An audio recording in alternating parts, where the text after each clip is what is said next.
doing it. And so, yeah, let's talk about that. Yes. Because I think the fear of failure, and I love the way you put it into failure, and we'll talk about success and judgment. Fear of failure is the number one thing that blocks us from trying. And that's the part, right? It's not about stops us from succeeding. It stops us from trying. I was trying to figure out what is the thing that holds us back. What are these fears? And it became clear to me that it was failure, success, and judgment. And I didn't understand failure and success personally, but I started to ask people and kind of brainstorm it and workshop it with people. Because for me, as an athlete growing up, I was conditioned that failure is a part of success. Wow. Yeah, that makes sense. So if I wanted success, and the pathway there is failure. Like every day in practice, you fail. You make a mistake. You give the wrong pass. You turn the ball over. You drop the ball. You miss the shot.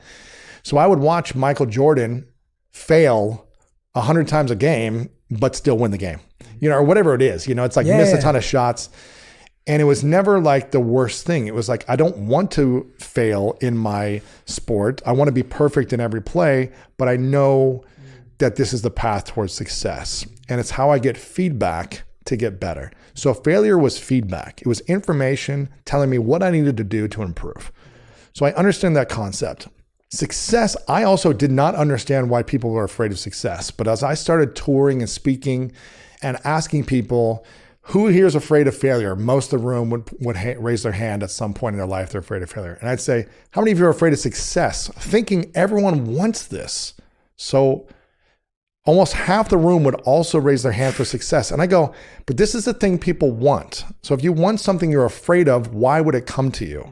Why would success come to you if you're afraid of it? Why would money come to you if you're afraid of it? Why would love come to you if you are afraid of it?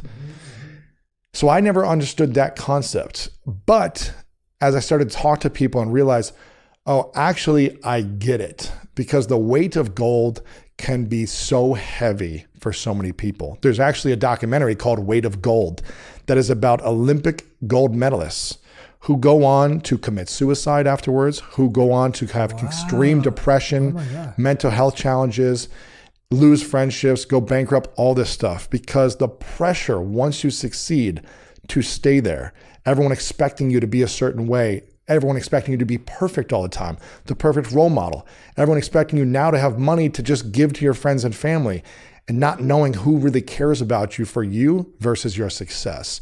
So, and also, it's just a weight that takes a lot of courage to be able to lean into and manage. And I think it's a skill set to understand and manage success. But that's something I always wanted. So I was like, bring it on, I'll take it. The fear for me that has been my kryptonite over the years was judgment and the need for other people to like me, and specifically to matters of the heart and intimacy. And that's why I kept repeating the pattern, because I wasn't afraid to enter a relationship. I wasn't afraid of that. I wasn't afraid of it doing well. I wanted it to do well, but I kept abandoning myself to try to please one person to accept and love me. I was terrified of the judgment, and that crippled me. It was a big, kryptonite in my entire existence until a couple of years ago. And that's the thing. We've got to identify which one of these fears holds us back the most. And again, in the book, I talk about kind of the process of uncovering and unpacking that so that you can have clarity and awareness. You talk about awareness is the key. Once you are aware and clear, then you can create a game plan on how to embrace it, overcome it, and make that fear and insecurity a superpower. Yeah. And I truly think we're just going to have something off inside of us. We're going to be unfulfilled. We're going to be frustrated, disconnected until we figure out what the fear is for us and figuring out how to fully accept ourselves. At the center of all three of these fears is I'm not enough. I am not lovable enough. I'm not smart enough. I'm not good enough. I'm not talented enough. I'm not enough. And when we can finally get to a place where I say, I am enough, I can go back to all the different periods of my life that I'm not proud of, that I'm ashamed of, that I'm insecure about, that I hurt people, that other people hurt me, that I haven't forgiven. If I can go back and reconnect with those broken elements of my mindset from the past and create healing and wholeness, then I can accept and love myself today for where I'm at. And that's when everything changes.